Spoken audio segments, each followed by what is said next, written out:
I'll just start with correcting everybody. We're all here under a misapprehension. I have a family member who constantly misquotes the name of a certain pharmacist. So on behalf of that family member, I'd like to thank Timothy White for inviting us. Constantly.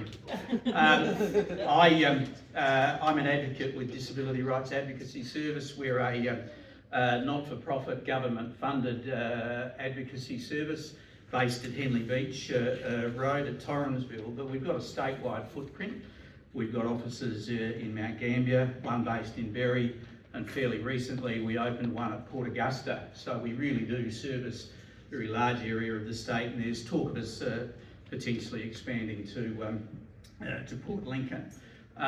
We have several teams. We've got a community education team that does outreach services, and they're based in each of the regional regions as well. I'm actually stepping in for our team leader today in that regard. We've got a general advocacy team, our NDAP team as we refer to them, and they can assist with helping people with a whole range of various issues. They might be having issues with the education system, the health system, some other government department. They do a lot of disability support pension applications and assist across the board. I'm quite in awe of that team. They do a wide range of matters, and they do excellent work. And the third team is the team that I'm a part of. I look after NDIS appeals, so I'm dealing constantly with people who are either seeking to gain access to the scheme and have been denied, and they go through the internal review process and then lodge a review with the Administrative Appeals Tribunal. And I also deal with participants who quite often have quite extraordinary decisions at time made to reduce funding, and again they go to the AAT, and that's when I step in and assist them. So I spend my days dealing with new case managers from the agency and solicitors usually from interstate. We've got a large volume of work. Our wait list is never ending, but it's good work that we do. So from this point of view, anybody who has or hears of anybody who's having an issue, it might be the mum of an autistic child who's having problems with how the child's being treated at school, for example, something along those lines. Someone might have their funding cut. I know there are some providers here, and you will hear that people will have, as I say, quite extraordinary decisions made. I could hold the microphone for a while and give you some quite extraordinary examples of decisions that have been made that we have to assist people with.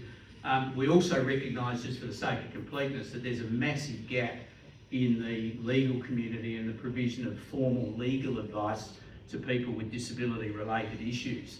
I come from a legal background, but now work as an advocate, so I assist people, I don't advise them. Some people absolutely get to a stage where they need some formal legal advice.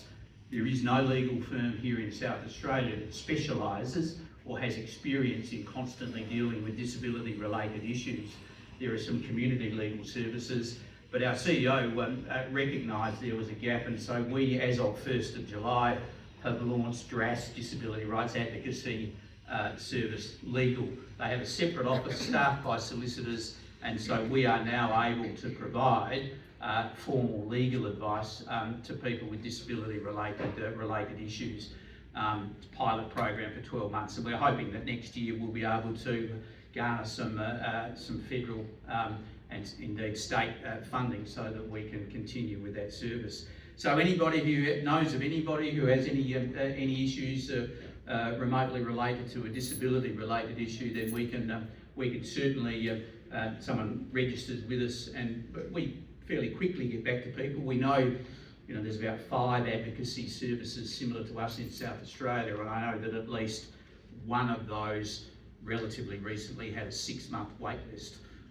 So there's an extraordinary amount of people who need some assistance. I checked our wait list yesterday, and I think the longest matter on there is about 35 days. So we try and get back to people fairly quickly. We've got to manage our workload.